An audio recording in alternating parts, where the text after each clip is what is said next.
Time trial day on the Dauphiné.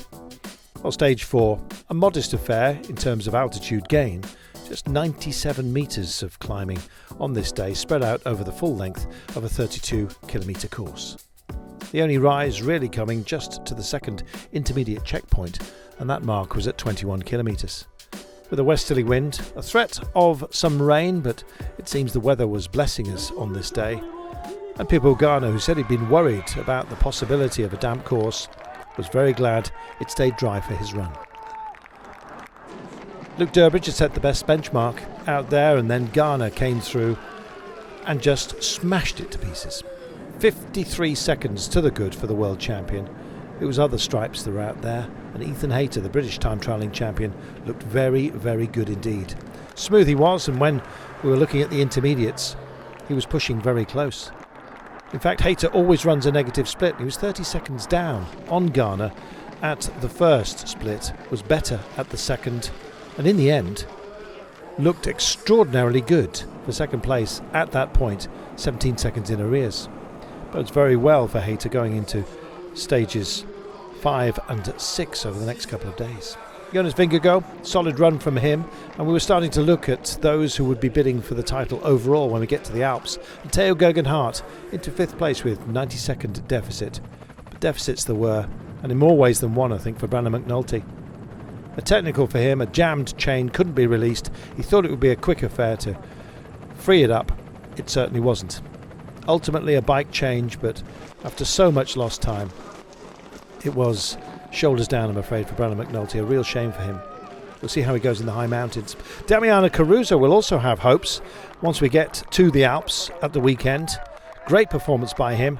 And Catania can also be pleased at the way that he's keeping Italy very much at the forefront of our thoughts whenever we talk about time trialling.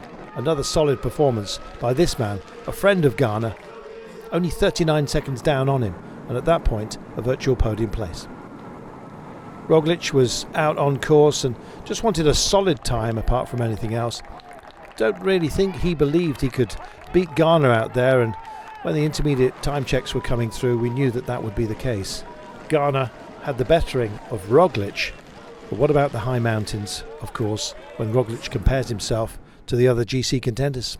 We were all waiting for Wout van Aert, and the thought of how long he might be staying in yellow was crossing everybody's minds. The man has turned himself to sprinting and time trialling and hitting solo speeds of 65, 66, 67 kilometres an hour at points. Absolutely remarkable. Solid as he was busy winding in those who had started up ahead of him. Lefay was to be caught, and then Godot, the man who'd pipped him the stage prior at the line, was a 2-minute man caught. Would he catch the minute man? No, not quite, but Van Aert was looking to keep in green. The clock went red, and unfortunately he didn't take the stage win. He did, however, enhance his lead in the overall classification, not only in yellow, but in the green classification as well. Garner, a smile from him, a man who'd taken it easy on stage 3 in order to preserve his resources to impose himself on this day. And in the end, he had the bettering of Wout van Aert by a margin of 2 seconds. Ethan Hayter in 3rd place ahead of Catania. A man at the top of his game, and when it comes to time trialling, he plays it extraordinarily well. Garner takes a stage win he'd been hunting, but Wout van Aert really imposes himself on this race, and with 2 stages that could very much suit him before we get to the Alps, we'll see how he survives in yellow. At the moment, he leads Catania by a margin of 53 seconds. Roglic is up there, so is Vingegaard, his teammates of course, and Hayter must be now thinking, what can he do?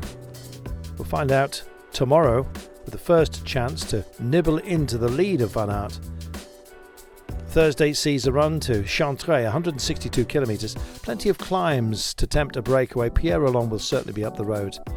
We will be here, and we will be enthralled to see how it pans out.